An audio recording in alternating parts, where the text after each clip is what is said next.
सत्ता आणि स्वार्थ आता हेच एकमेव सत्य आहे. पूर्ण महाराष्ट्र हळहळत होता.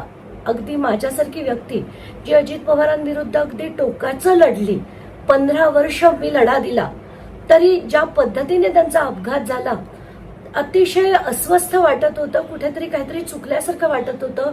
असं व्हायला नको होतं असं वाटत होतं.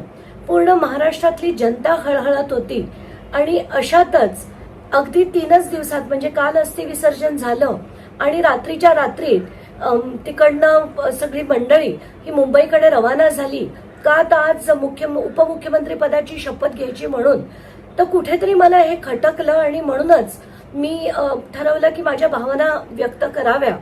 आत्ताच्या घटकेला मला असं वाटतं की सत्तेच्या पुढे काहीच नाही. ना भावना आहेत, ना आपलेपणा आहे, म्हणजे कुटुंबाला पण नाहीये आणि त्यांच्याबरोबर काम करणाऱ्या लोकांना पण नाहीये. इतके वर्ष ज्या व्यक्तीबरोबर काम केलं, इतकी काय घाई झाली की त्या व्यक्तीला आपण 3 दिवसात त्याला लोटून पुन्हा सत्तेकडे वाटचाल करावी. सगळं बघून खूप मन अस्वस्थ झालं.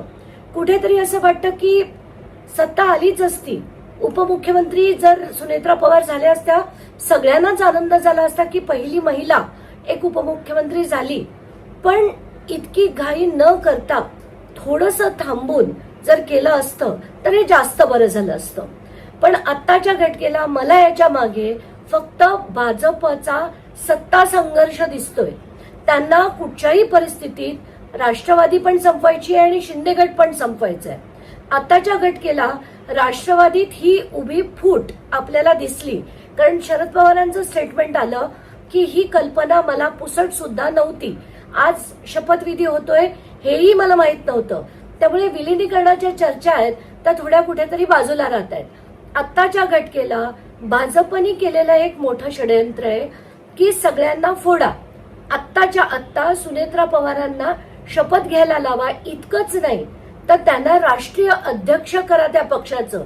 म्हणजे जर शरद पवारांना यांच्याबरोबर जायचं असेल तर त्यांना हे कुठेतरी उतरतं माप घेऊन त्यांच्याशी चर्चा करावी लागेल. आणि एकदा राष्ट्रीय अध्यक्ष त्यांना जाहीर केलं की सुनेत्रा पवार त्यांना इतकं राजकारणातलं माहीत नाहीये, त्यामुळे त्या कंट्रोलमध्ये राहतीलच. वित्तमंत्री पद त्यांनी स्वतःकडे करून घेतलंय. याच्याच वरनं हा भाजपचा एक मोठा गेम आहे हे सरळ सरळ दिसतंय. आत्ताच्या घटकेला एकीकडे राष्ट्रवादी संपवायची, कारण सुनील तटकरे असो, प्रफुल्ल पटेल असो, ही सगळी मंडळी एका पायावर भाजपात जायला तयार होती आणि आपापसात त्यांच्या मारामाऱ्या लावून द्यायच्या. दुसरीकडे शिंदे गटाला सुद्धा कंट्रोलमध्ये ठेवण्यासाठी ही मंडळी जर भाजपात आली, मग शिंदे गटाची गरज नाही आणि मग त्यांनाही संपवायचं. इतकं गलिच्छ राजकारण होताना आत्ताच्या घटकेला मला दिसतंय.